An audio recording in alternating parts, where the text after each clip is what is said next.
terre, que les animaux, les arbres sortent. Et cela est sorti de la terre. Alléluia.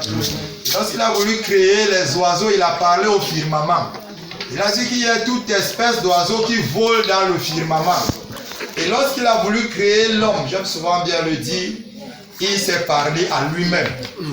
Il a dit, l'homme a une image, selon notre ressemblance. Et quand tu regardes toutes ces choses que Dieu a eu à créer, si tu enlèves le poisson dans son milieu naturel où il a été créé, il va mourir. Si tu prends l'oiseau, tu le mets dans le milieu du poisson, dans l'eau, il ne va pas vivre.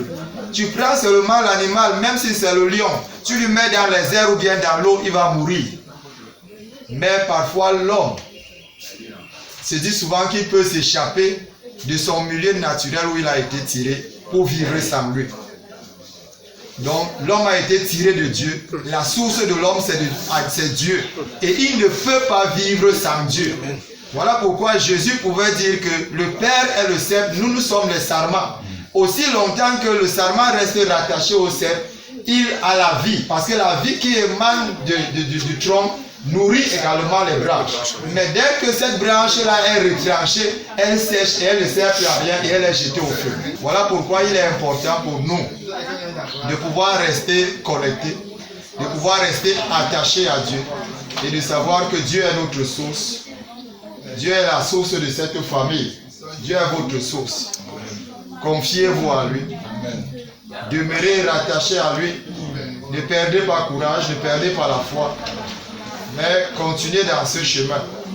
Parce que la Bible déclare dans le livre de Jérémie 11, verset 29, il dit, je connais des projets que j'ai formés sur vous. Il y a des enfants, des petits-enfants, vous êtes dans cette famille. Dieu qui vous a manifesté, qui a voulu que vous naissiez dans cette famille, il a des projets pour vous. Aussi longtemps vous serez attachés à Dieu, vous marcherez dans les voies, dans les chemins, dans les projets que Dieu a tracés pour vous. Mais si vous vous détournez et vous voulez faire vos propres projets, vous allez trouver beaucoup d'embûches en route. Alléluia. Donc je vous encourage à ce que vous demeurez sous la grâce de Dieu pour pouvoir accomplir les desseins pour lesquels le Seigneur vous a manifesté en cette saison. Parce que personne de nous n'est le fruit du hasard. Dieu nous a manifesté pour un but bien précis. Et nous rendons grâce pour nous qui sommes là aujourd'hui. Nous croyons que le Seigneur nous a mandatés pour ça. Alléluia. Amen. Pour que nous puissions apporter notre soutien à ceux-là qui sont dans cette situation. Donc nous pouvons tout simplement dire, comme nous l'avons élevé dans nos prières, courage à la famille, courage, beaucoup de force. On l'a dit, nous ne pouvons vous consoler parce que Dieu seul est le consolateur. Lui seul va vous consoler.